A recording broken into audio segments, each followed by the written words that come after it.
ஈரோடு கிழக்கு தொகுதியில் நாளை மாலை ஓய்கிறது பரப்புரை. அரசியல் கட்சியினர், சுயேட்சை வேட்பாளர்கள் தீவிர வாக்கு சேகரிப்பு.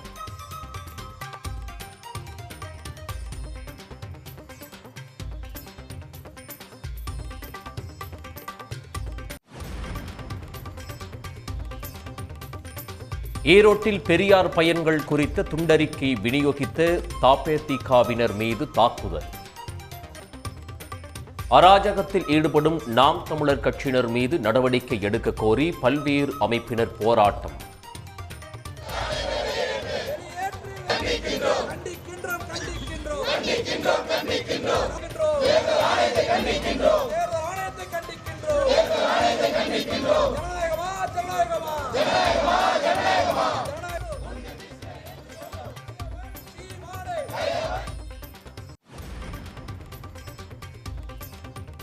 ₹10 கோடி செலவில் தமிழ்நாடு சாரணர் இயக்கத்துக்கு தலைமை அலுவலகம். திருச்சி பாரத சாரண சாரணியர் இயக்க வைர விழாவில் முதலமைச்சர் மு.க.ஸ்டாலின் அறிவிப்பு.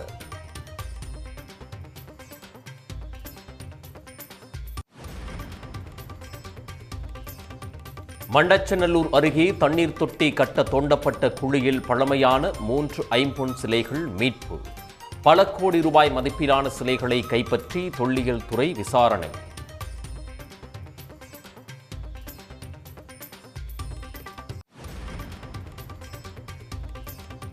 ஈசிஆர் விவகாரத்தில் சிக்கிய முக்கிய குற்றவாளி சந்துரு தாம் அதிமுக பின்புலம் கொண்டவர் என பரபரப்பு வாக்குமூலம். வீராவேசமாக அறிக்கை விட்ட எடப்பாடி பழனிசாமி மன்னிப்பு கேட்பாரா என்று அமைச்சர் ரகுபதி சரமாரி கேள்வி.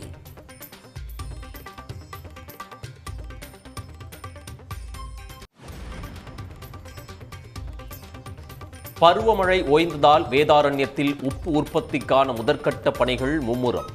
2 வாரங்களில் உற்பத்தி பணிகள் தொடங்கி முழுவீச்சில் நடைபெறும் என தகவல்.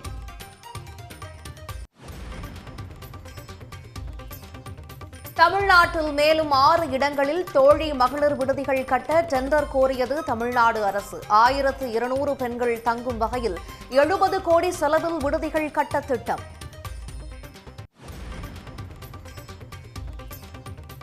சென்னை பெருங்குடியில் நடைபெற்ற விண்டேஜ் கார்களின் கண்காட்சி. தனித்துவமிக்க கார்களை கண்டு ரசித்த பொதுமக்கள்.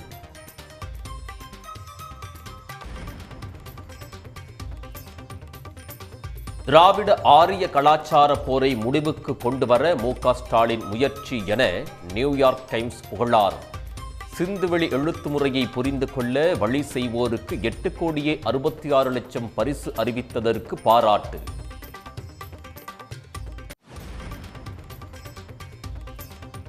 விடுமுறை தினம் என்பதால் கும்பமேளாவில் குவிந்த லட்சக்கணக்கான பக்தர்கள். திருவேணி சங்கமத்தில் புனித நீராடி தரிசனம்.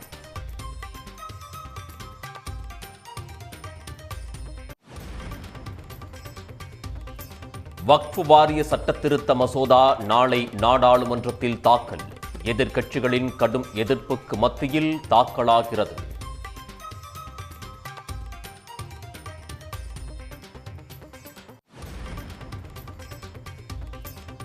பதஞ்சலி நிறுவனர் பாபா ராம்தேவுக்கு ஜாமீனில் வெளிவர முடியாத பிடிவாரண்ட் பிறப்பித்தது கேரள நீதிமன்றம். மருந்துகள் குறித்து போலி விளம்பரம் செய்தது தொடர்பான வழக்கில் நடவடிக்கை.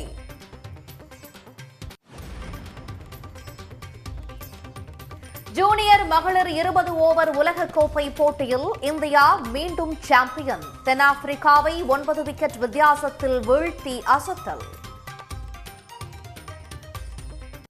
ஈரோடு கிழக்கு தொகுதியில் தந்தை பெரியார் திராவிட கழகத்தினர் மீது நாம் தமிழர் கட்சியினர் தாக்குதல் நடத்தி அராஜகத்தில் ஈடுபட்டதால் பரபரப்பு ஏற்பட்டது. ஈரோடு இடைத்தேர்தலை ஒட்டி அரசியல் கட்சியினர் தீவிர வாக்கு வேட்டையில் ஈடுபட்டு வருகின்றனர். இதனிடையே தந்தை பெரியார் திராவிடர் கழகத்தினர் ஈரோடு பன்னீர்செல்வம் பூங்கா அருகே பெரியாரால் ஈரோடு அடைந்த பயன்கள் குறித்த துண்டறிக்கையை விநியோகம் செய்தனர். அப்பகுதியில் பிரச்சாரம் மேற்கொண்ட நாம் தமிழர் கட்சியினர் தந்தை பெரியார் திராவிடர் கழகத்தினருடன் வாக்குவாதத்தில் ஈடுபட்டு திடீரென தாக்குதல் நடத்தி அராஜகத்தில் ஈடுபட்டனர். நாம் தமிழர் கட்சியினரின் அடாவடி செயலால் அப்பகுதியில் பரபரப்பு நிலவியது. பாதுகாப்பு பணியில் இருந்த போலீசார் இரு தரப்பினரையும் அப்புறப்படுத்தி நிலைமையை கட்டுப்படுத்தினர். இதனிடையே திட்டமிட்டு இந்த தாக்குதல் நடத்தியதாகவும் வன்முறையை தூண்டும் சீமான் அவரது ஆதரவாளர்கள் மீது கடும் நடவடிக்கை எடுக்க வேண்டும் எனவும் தந்தை பெரியார் திராவிடர் கழகத்தின் பொதுச் செயலாளர் கு. ராமகிருஷ்ணன் வலியுறுத்தியுள்ளார். அங்கே கூடியிருந்த நாம் தமிழர் கட்சியினர் அராஜகமாக எங்களுடைய தோழர்களை தாக்கி காயப்படுத்தி அவர்கள் கையில் இருந்த துண்டறிக்கைகளெல்லாம் பிடுங்கி எறிந்து கடுமையான ஒரு காலித்தனத்தை இன்றைக்கு செய்திருக்கின்றார்கள். இது திட்டமிட்டு செய்த ஒரு தாக்குதல். அதே நேரத்தில் நாம் தமிழர் கட்சியின் வேட்பாளர் சீதாலட்சுமி தேர்தல் நடத்தை விதிகளை மீறி அப்பகுதியில் உள்ள தேவாலயத்திற்குள் ஆதரவாளர்களுடன் சென்று துண்டு பிரசுரங்களை வழங்கி வாக்கு சேகரித்தார். இதனை தடுத்து நிறுத்திய தேர்தல் பறக்கும் படை அதிகாரிகள் தேர்தல் நடத்தை விதிகளை எடுத்துக் கூறி நாம் தமிழர் வேட்பாளரை எச்சரித்து வெளியே அனுப்பினர். பெரியார் குறித்து அவதூறாக பேசியதோடு வன்முறையை தூண்டும் விதமாகவும் சீமான் பேசி வருவதால் தொடர்ந்து பதற்றமான சூழல் உள்ளதாக தந்தை பெரியார் திராவிடர் கழகத்தினர் கூறுகின்றனர். இதனால் பரப்புரைக்கு செல்லும் பல இடங்களில் சீமானுக்கு எதிர்ப்பு கிளம்புவதால் போலீசாரின் பாதுகாப்பும் பலப்படுத்தப்பட்டு வருகிறது. ஈசிஆர் சாலை சம்பவத்தில் திமுக மீது பொய் பழி போட்டு வீராவேசமாக அறிக்கை விட்ட எடப்பாடி பழனிசாமி மன்னிப்பு கேட்பாரா என அமைச்சர் ரகுபதி கேள்வி எழுப்பியுள்ளார். அமைச்சர் ரகுபதி எக்ஸ் தள பதிவில் ஈசிஆர் சாலையில் பெண்கள் பயணித்த காரை வழிமறித்த விவகாரத்தில் கைதான சந்துரு அதிமுக குடும்பத்தைச் சேர்ந்தவர் என்ற பின்புலத்தை அவரே ஒப்புக்கொள்ளும் வீடியோவை சுட்டிக்காட்டியுள்ளார். திமுக கொடியை காட்டி திமுக மீது பொய்யான வீண் பழி சுமத்தி சுயநல அரசியல் செய்ய நினைத்தவர்களின் முகமூடி கிழிந்ததாகவும் குறிப்பிட்டுள்ளார். அதிமுகவைச் சேர்ந்தவர்களும் அவர்களது குடும்பத்தினரும் தான் பெண்களுக்கு அச்சுறுத்தலை ஏற்படுத்தி வருவது ஒவ்வொரு குற்றச் செயலின் பின்புலத்தை ஆராய்ந்தால் தெரிய வருவதாகவும் அமைச்சர் ரகுபதி கூறியுள்ளார். ஈசிஆர் சாலை சம்பவத்தில் திமுக மீது பொய் பழி போட்ட எதிர்க்கட்சிகள் இப்போது தங்கள் முகத்தை எங்கே கொண்டு போய் வைத்துக் கொள்வார்கள் என்றும் வீராவேசமாக அறிக்கை விட்ட பழனிசாமி மன்னிப்பு கேட்பாரா என்றும் அமைச்சர் ரகுபதி வினவியுள்ளார். உத்தரப்பிரதேசம் கும்பமேளாவில் விடுமுறை நாளான இன்று லட்சக்கணக்கான பக்தர்கள் குவிந்து புனித நீராடினர். பிரயாக்ராஜில் கடந்த 13ஆம் தேதி முதல் கும்பமேளா நடைபெற்று வரும் நிலையில் நாள்தோறும் பக்தர்கள் குவிந்து திரிவேணி சங்கமத்தில் பக்தர்கள் புனித நீராடி வழிபட்டு வருகின்றனர். அந்த வகையில் வார விடுமுறை நாட்களான 2 நாட்களும் வழக்கத்தை விட அதிக அளவில் பக்தர்கள் குவிந்தனர். இதனால் புனித நீராடும் ஆற்றுக்கரை பகுதியே மக்கள் தலைகளாக நிரம்பி காணப்பட்டது.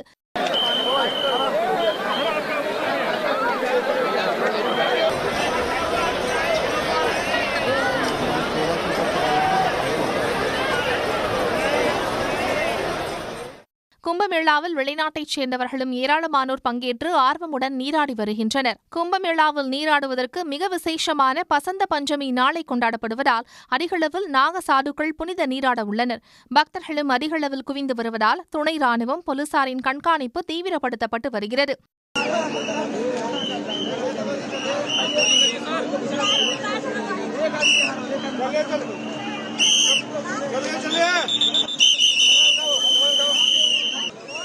बैरिकेडिंग के उस पार भी लोग इकट्ठा हुए हैं। वो सिकरी रोड है, आप लोग और सिकरी से न बनाएं। ஏற்கனவே கடந்த 29ஆம் தேதி அதிகாலையில் கூட்ட நெரிசல் ஏற்பட்டு 30 பேர் உயிரிழந்தனர். நாளை விசேஷ தினம் காரணமாக பக்தர்களும் சாதுக்களும் அதிகளவில் வருவார்கள் என்பதால் மீண்டும் அசம்பாவிதம் ஏற்படாத வகையில் நடவடிக்கைகள் மேற்கொள்ளப்பட்டுள்ளன. திராவிட ஆரிய கலாச்சார போரை முடிவுக்கு கொண்டுவர முதலமைச்சர் மு.க.ஸ்டாலின் பெரும் முயற்சி மேற்கொண்டுள்ளதாக நியூயார்க் டைம்ஸ் இதழ் புகழாரம் சூட்டியுள்ளது. சிந்துவெளி எழுத்து முறையை புரிந்து கொள்ள வழி செய்வோருக்கு $1 மில்லியன், அதாவது இந்திய மதிப்பில் 8,66,00,000 ரூபாய் பரிசாக வழங்கப்படும் என்று கடந்த ஜனவரி 5ஆம் தேதி முதலமைச்சர் மு.க.ஸ்டாலின் அறிவித்தார். அமெரிக்காவிலிருந்து வெளியாகும் புகழ்பெற்ற நியூயார்க் டைம்ஸ் இதழ் மு.க.ஸ்டாலினின் அறிவிப்பை சுட்டிக்காட்டி கட்டுரை வெளியிட்டுள்ளது. ஒரு நூற்றாண்டாக நீடித்துக் கொண்டிருக்கும் சிந்துவெளி புதிருக்கு தற்போது பரிசு தொகை அறிவிக்கப்பட்டுள்ளதாகவும் அதில் தெரிவிக்கப்பட்டுள்ளது. இந்தியா, பாகிஸ்தான், ஆப்கானிஸ்தானை உள்ளடக்கிய நிலப்பரப்பில் 2000க்கும் மேற்பட்ட பகுதிகளில் நடந்த அகழாய்வுகளில் 5000 ஆண்டுகளுக்கு முந்தைய நகர நாகரிகம் வெளிச்சத்திற்கு வந்தது. ஆனால் அந்த நாகரிகம் யாருக்கு சொந்தமானது என்பதையும் அவர்களின் மொழி மற்றும் வரலாற்றை புரிந்து கொள்வதிலும் சிக்கல் நீடிக்கிறது. பண்டைய நாகரிகத்தின் எழுத்து முறைகளை படித்து அறியும் வரை புதிர் நீடித்துக் கொண்டேதான் இருக்கும் என்று நியூயார்க் டைம்ஸ் கட்டுரையில் குறிப்பிடப்பட்டுள்ளது. இத்தகைய சூழலில் மு.க.ஸ்டாலினின் பரிசுத் தொகை அறிவிப்பு பண்டைய கால எழுத்து முறைகளை புரிந்து கொள்ளும் முயற்சிகளுக்கு புத்துயிர் அளிக்கும் என்று நியூயார்க் டைம்ஸ் இதழ் பாராட்டியுள்ளது. அது மட்டுமின்றி முதலமைச்சரின் அறிவிப்பு இந்தியாவின் பண்டைய கலாச்சாரத்துக்கான போரில் குறிப்பிடத்தக்க முன்னேற்றம் என்றும் அக்கட்டுரை சுட்டிக்காட்டியுள்ளது. இந்தியாவுக்கு வைதீக இந்து மதத்தை அறிமுகம் செய்த ஆரிய இனமே உண்மையான இந்தியர்கள் என்று இந்துத்துவ அமைப்பினர் கூறி வருகின்றனர். இந்த கருத்தே இந்துத்துவாவின் மையப்புள்ளியாக உள்ளது என்றும் நியூயார்க் டைம்ஸ் இதழ் தெரிவித்துள்ளது. ஆனால் திராவிடர்களே இந்தியாவின் பூர்வ குடியினர், ஆரியர்கள் ஐரோப்பாவிலிருந்து இந்தியாவுக்கு குடிபெயர்ந்தவர்கள் என்பது திமுக உள்ளிட்ட பல அமைப்புகளின் கருத்தாக உள்ளதாக கட்டுரையில் குறிப்பிடப்பட்டுள்ளது. சிந்துவெளியின் எழுத்து முறை சமஸ்கிருதத்துடன் தொடர்புள்ளவை என்று இந்துத்துவ அமைப்புகள் கூறி வரும் நிலையில் அவை தமிழ் மொழியின் வேர்களை கொண்டுள்ளதாக திராவிட இயக்கத்தினர் வாதிடுகின்றனர். இந்த மோதல் முடிவுக்கு வர வேண்டுமெனில் பண்டைய இந்தியாவின் எழுத்து முறைகள் வாசித்து அறியப்பட வேண்டும் என்றும் நியூயார்க் டைம்ஸ் திட்டவட்டமாக தெரிவித்துள்ளது. திண்டுக்கல் மாவட்டம் ஒட்டன்சத்திரத்தில் கலைஞர் கனவு இல்ல திட்ட பயனாளிகள் ஒரே இடத்தில் 200க்கும் மேற்பட்ட வீடுகளை கட்டும் பணியை தொடங்கியுள்ளனர். இது பற்றி ஒரு செய்தி தொகுப்பு. ஒட்டன்சத்திரம் சட்டமன்ற தொகுதிக்குட்பட்ட எல்லப்பட்டி, மார்கம்பட்டி, சின்னக்காம்பட்டி, இடையக்கோட்டை, மண்டவாடி ஆகிய ஊராட்சிகளில் கலைஞர் கனவு இல்லம் திட்டத்திற்கான பயனாளிகள் தேர்வு செய்யப்பட்டனர். அவர்களுக்காக எல்லப்பட்டி பகுதியில் அரசு நிலம் 25 ஏக்கர் கையகப்படுத்தப்பட்டது. மேலும் அதன் அருகே தனிநபருக்கு சொந்தமான 5 ஏக்கர் நிலத்தை அமைச்சர் சக்கரபாணி சொந்த செலவில் வாங்கி கலைஞர் கனவு இல்ல திட்ட பயனாளிகளுக்கு கொடுத்தார். தற்போது அந்த இடத்தில் வீடுகளை கட்டும் பணியில் ஈடுபட்டுள்ள பயனாளிகள் அப்பகுதிக்கு கலைஞர் நகர் மற்றும் ஸ்டாலின் நகர் என பெயர் சூட்டியுள்ளனர். இவ்வளோ நாளா எங்களுக்கு வீடுங்கிற ஒரு அமைப்பு இல்லாம இருந்துச்சு. ரொம்ப வருஷமா அது கொஞ்சம் நாங்க சிரமத்துல இருந்தோம். இவ்வளோ நாளா இப்ப கலைஞர் கனவு இல்லம்னு ஒரு ஸ்கீம்ல மாண்புமிகு முதலமைச்சர் ஐயா அவர்கள் எங்களுக்கு ஒரு திட்டத்தை உருவாயிருக்குன்னு சொல்லிட்டு எங்க ஊருக்கு கொண்டு வந்து இதை அறிமுகப்படுத்தினாங்க. எங்க ஊருக்கு இருக்க பக்கத்துல ஒரு 3 கிலோமீட்டர் தூரத்துல இருக்கிற ஒரு பக்கத்துல ஒரு ஊர்ல எல்லப்பட்டிங்கிற ஊர்ல எங்களுக்கு ஒரு இடம் கவர்மெண்ட் தமிழக அரசு எங்களுக்கு அந்த இடத்த ஒதுக்கி அதுல இருந்து எங்களுக்கு வீடு கட்டுறதுக்கு பயனாளியா எங்களை தேர்ந்தெடுத்திருக்காங்க. ஐயா, வீடு கட்டுறங்கிற ஒரு எங்களுக்கு கனவாவே இருந்துச்சு. இப்ப கலைஞர் கனவு இல்லம் அந்த திட்டத்தின் மூலியமா எங்களுக்கு ஒரு வீடு கிடைச்சிருக்குங்க. அதுல நாங்க பயனாளி ஒரு ஆள் இருக்கேன். அதுல ஒரு கிச்சன், பெட்ரூம், டாய்லெட் எல்லாம் சேர்த்து கட்டி கொடுக்குறாங்க. டெய்லி பார்த்துட்டு இருக்கோம். பயனாளிகள் தங்களுக்கு ஒதுக்கப்பட்ட இடத்தில் கட்டப்பட்டு வரும் வீடுகளின் கட்டுமான பணிகளை தினசரி பார்வையிட்டு சென்ற வண்ணம் உள்ளனர். தற்சமயம் பெரும்பாலான பயனாளிகள் வாடகை வீட்டிலேயே வசித்து வருகின்றனர். அவர்களுக்கு சொந்த வீடு கிடைத்ததில் மட்டற்ற மகிழ்ச்சி அடைந்துள்ளனர். கனவு இல்லத்துல எங்களுக்கு ஒரு வாய்ப்பு கொடுத்ததுக்கு நாங்க வீடு இல்லாம இருந்தங்காட்டி இங்க வீடு கட்டி கொடுத்து நாங்க எல்லாம் டெய்லி பாத்துட்டு இருக்கோம். கூலி வேலை செஞ்சுட்டு இருக்கிறோம். கரண்ட் வசதி, தண்ணி வசதி எல்லாம் செஞ்சு கொடுத்துருக்காங்க. நாங்க வாடகை வீட்டுல இது ரொம்ப வருஷமா குடியிருந்தோம். இப்பதான் எல்லப்பட்டி கிராமத்துல எங்களுக்கு வீடு வழங்கியிருக்காங்க. இதுல நானும் ஒரு பயனாளியா இருக்கிறேன். கிட்டத்தட்ட 200-250 வீடுகளுக்கு மேல ஆயிட்டு இருக்குது. இதுல இப்போ ஜல்லிக்கு மணல், ஜல்லி இதெல்லாம் விற்கிற விலைவாசிக்கு எங்களுக்கு வீடு கட்டுறது ரொம்ப சிரமமா இருந்தது. இப்போ தலைவர் அவங்களோட உதவியால எங்களுக்கு இப்ப வீடு அமைஞ்சிருக்கு. 3 சென்ட் வீதம் 484 பேருக்கு 30 ஏக்கர் நிலம் இலவச வீட்டுமனை பட்டாக்களாக மாற்றம் செய்து வழங்கப்பட்டது. சாலை, மின்சாரம், குடிநீர், கழிவுநீர் கால்வாய் உள்ளிட்ட வசதிகள் அங்கு செய்து தரப்பட உள்ளன. அரசு ஆரம்ப பள்ளி, விளையாட்டு மைதானம், நியாய விலைக் கடை, அங்கன்வாடி மையம் உள்ளிட்டவைகளும் இடம்பெற்று நவீன குடியிருப்பாக கலைஞர் மற்றும் ஸ்டாலின் நகர்கள் உருவாகி வருகின்றன. தமிழ்நாட்டில் பல்வேறு கோயில்களில் இன்று குடமுழுக்கு விழா விமர்சையாக நடைபெற்றது. ஆயிரக்கணக்கான பக்தர்கள் குடமுழுக்கு விழாவில் கலந்து கொண்டு சிறப்பு வழிபாடு செய்தனர். கடலூர் மாவட்டம் திருவந்திபுரம் தேவநாதசாமி கோயிலில் குடமுழுக்கு விழா நடைபெற்றது. கடந்த 29ஆம் தேதி முதல் பல்வேறு யாகசாலை பூஜைகள் நடைபெற்ற நிலையில் இன்று கோயில் கோபுர விமானத்தின் மீது புனித நீர் ஊற்றி குடமுழுக்கு நடத்தப்பட்டது. விழாவில் அமைச்சர் எம்.ஆர்.கே. பன்னீர்செல்வம் உள்ளிட்ட பலர் கலந்து கொண்டு வழிபாடு செய்தனர்.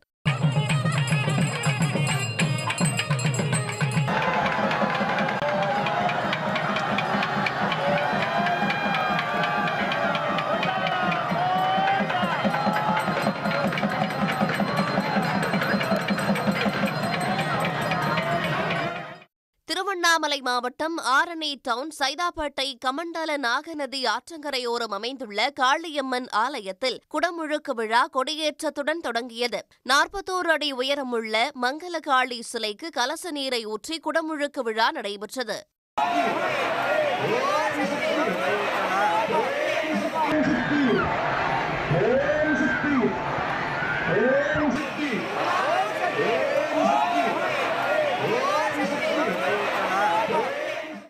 கள்ளக்குறிச்சி மாவட்டம் பழங்கூர் கிராமத்தில் அமைந்துள்ள அங்காள பரமேஸ்வரி கோயில் குடமுழுக்கு விழா ஜனவரி 31ஆம் தேதி கணபதி பூஜையுடன் தொடங்கியது. மேளதாளங்கள் முழங்க புனித நீர் குடங்கள் ஊர்வலமாக கொண்டு செல்லப்பட்டு ராஜகோபுரத்தில் குடமுழுக்கு விழா நடைபெற்றது. ஸ்ரீரங்கத்துக்கு அடுத்தபடியாக தங்க கலச விமானத்தை கொண்ட புகழ்பெற்ற நாகை சவுந்தரராஜ பெருமாள் ஆலய குடமுழுக்கு விழா 12 ஆண்டுகளுக்கு பிறகு மிகச்சிறப்பாக நடைபெற்றது. நாகை சுற்றுவட்டார பகுதிகளை சேர்ந்த ஆயிரக்கணக்கான பக்தர்கள் இதில் பங்கேற்றனர்.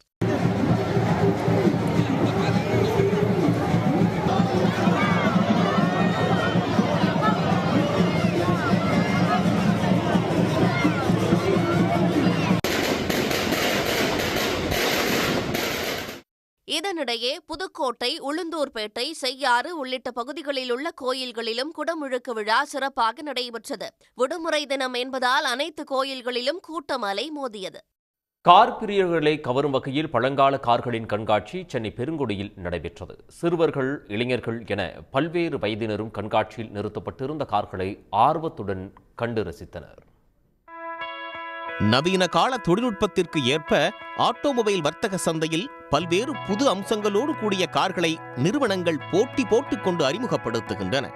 ஆனாலும் சாலையின் நெரிசலினிடையே ஏதேனும் தனித்துவமான பழங்கால காரை பார்த்தால் கவனம் ஈர்க்கப்பட்டு ஒரு நிமிடம் நின்று பார்க்கத்தான் தோன்றும். இவ்வாறு காண அரிதான பழங்கால கார்களை தேடி தேடி ஒருங்கிணைத்து சென்னை பெருங்குடியில் உள்ள தனியார் நட்சத்திர ஹோட்டலில் விண்டேஜ் கார் ஷோ நடைபெற்றது.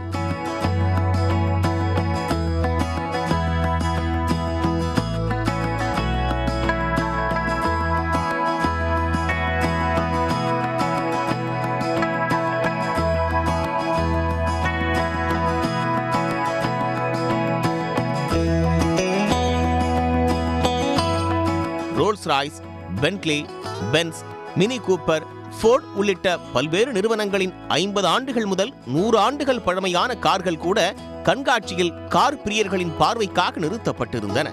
கார்களை கண்டு ரசித்த பார்வையாளர்கள் அதன் தனித்துவம் குறித்து உரிமையாளர்களிடம் ஆர்வத்தோடு கேட்டறிந்து புகைப்படமும் எடுத்துக் கொண்டனர். எவ்ரி இயர் இந்த ஈவெண்ட் ஆனால் கூட மிஸ் பண்ணாமல் வர மாதிரி ட்ரை பண்ணுவோம். So what is very attractive now, since it's limited edition எல்லார்கிட்ட இருக்காதுல்ல, ஸோ that is why இந்த மாதிரி ஒரு ஷோக்கு வரதுக்கு ஒரு enthusiasm இருக்குது எங்களுக்கு. So we really like it a lot. எங்களுக்கும் இந்த மாதிரி ஒரு கார் ஓன் பண்ண ரொம்ப இஷ்டம். But since again limited editionனால that's what makes it very special. இங்கே நீங்கள் கார்ஸ் பார்த்தீங்கன்னா கலெக்ஷன்ஸ் ஃபுல்லாகவே செம்மையாக இருக்குது பார்க்க. என் பர்சனல் ஃபேவரட் லால் பரின்னு ஒரு கார் இருக்குது. அவங்க அந்த காரில் அந்த ஓனர் இந்தியாவிலேருந்து UK வரைக்கும் ரோட்டில் ட்ராவல் பண்ணியிருக்காங்க. 13,500 கிலோமீட்டர்ஸ். அதுவும் அந்த கார் 73 இயர்ஸ் ஓல்டு கடை. அந்த கார் அப்புறம் ரெட் கலரில் செம்மையாக இருக்குது. எல்லா கார்ஸுமே சூப்பராக இருக்குது. ஜவஹர்லால் நேரு பிரதமராக இருந்த காலத்தில் சென்னை மாகாணத்திற்கு வந்தபோது அவரும் முன்னாள் முதல்வர் காமராஜரும் இணைந்து பயணித்த கார் இக்கண்காட்சியில் இடம்பெற்றது. ஸோ இது 1939 ஷெவர்லே மாஸ்டர் டீலக்ஸ். அன்றைக்கி இது லக்ஸுரி கார், லக்ஸுரி செக்மெண்ட்டில் வந்திருக்கு. VVIPs, அதாவது பிரைம் மினிஸ்டர்ஸ், சீஃப் மினிஸ்டர்ஸ் அப்படியெல்லாம் ட்ராவல் பண்ண கார். பிரைம் மினிஸ்டர் இந்தியாவுக்கு மெட்ராஸ் ஸ்டேட் விசிட் வரும்போது இந்த டேம்ஸோட இன்ஸ்பெக்ஷன் எல்லாம் நடக்கும். இப்போ அதெல்லாம் பார்க்க வரும்போது அவர் நம்ம சீஃப் மினிஸ்டர் காமராஜியாக இருந்தார்.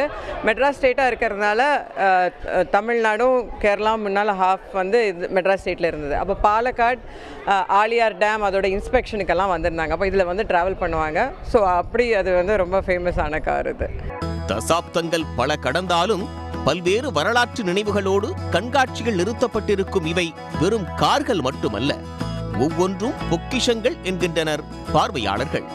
சன் செய்திகளுக்காக ஒளிப்பதிவாளர் சுரேஷுடன் செய்தியாளர் நாகார்ஜுன். தமிழக வெற்றிக் கழகத்தின் 2ஆம் ஆண்டு தொடக்க விழாவை முன்னிட்டு கொள்கை தலைவர்களின் சிலைகளை கட்சியின் தலைவர் விஜய் திறந்து வைத்து மரியாதை செலுத்தினார். நடிகர் விஜய் தமிழக வெற்றிக் கழகம் என்ற கட்சியை தொடங்கி ஓராண்டு முடிவடைந்துள்ளது. சென்னை அடுத்த பனையூரில் உள்ள தலைமை அலுவலகத்தில் கட்சியின் கொள்கை தலைவர்களின் மார்பளவு சிலை திறப்பு விழா நடைபெற்றது. அம்பேத்கர், பெரியார் உள்ளிட்ட தலைவர்களின் சிலைகளை தாவேக தலைவர் விஜய் திறந்து வைத்து மாலை அணிவித்து மரியாதை செலுத்தினார்.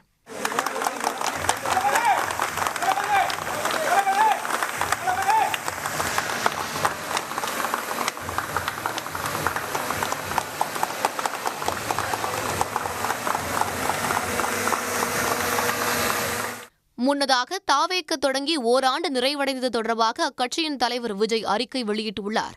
அதில் தமிழக வெற்றிக் கழகம் எனும் அரசியல் பெரும் படையை கட்டமைத்து ஓராண்டு நிறைவுறுகிறது என்று நெகிழ்ச்சியோடு தெரிவித்துள்ளார். மக்கள் பிரச்சினைகளை மட்டும் மையமாக வைத்தே அரசியல் செய்து வருவதாக அவர் குறிப்பிட்டுள்ளார். மேலும் உண்மையான உணர்வுடன் மக்களுடன் களத்தில் நிற்பதுதான் தமிழக வெற்றிக் கழக தோழர்கள் செய்ய வேண்டிய ஒரே பணி என்றும் அவர் வலியுறுத்தியுள்ளார். மெக்சிகோ, கனடாவிலிருந்து இறக்குமதி செய்யப்படும் பொருட்களுக்கு 25% வரியும், சீனாவிலிருந்து இறக்குமதி செய்யப்படும் பொருட்களுக்கு 10% கூடுதல் வரியும் விதித்து அமெரிக்க அதிபர் டொனால்ட் ட்ரம்ப் உத்தரவிட்டுள்ளார். அமெரிக்க அதிபராக டொனால்ட் ட்ரம்ப் தேர்வானது முதலே சட்டவிரோத குடியேற்றங்களை தடுப்பது, அமெரிக்க குடிமக்களின் நலன் குறித்தும் தொடர்ச்சியாக பேசி வருகிறார். ஜனவரி 20ஆம் தேதி அமெரிக்க அதிபராக பதவியேற்றவுடன் மெக்சிகோ எல்லைப் பகுதியில் தேசிய அவசர நிலையை பிரகடனம் செய்து அதிரடி காட்டிய ட்ரம்ப் அண்மையில் அமெரிக்க டாலருக்கு போட்டியாக புதிய நாணயத்தை உருவாக்க மாட்டோம் என இந்தியா உள்ளிட்ட பிரிக்ஸ் நாடுகள் உறுதியளிக்காவிட்டால் 100% வரி விதிப்பை பிரிக்ஸ் நாடுகள் எதிர்கொள்ள வேண்டியிருக்கும் என்றும் மிரட்டல் விடுத்தது குறிப்பிடத்தக்கது.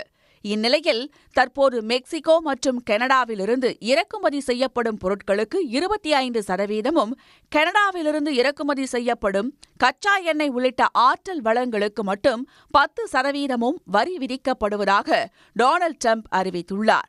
இதேபோல சீனாவிலிருந்து இறக்குமதி செய்யப்படும் பொருட்களுக்கு ஏற்கனவே பல்வேறு வர்த்தக கட்டுப்பாடுகள் உள்ள நிலையில் கூடுதலாக 10% வரி விதிக்கப்படுவதாகவும் ட்ரம்ப் தெரிவித்துள்ளார்.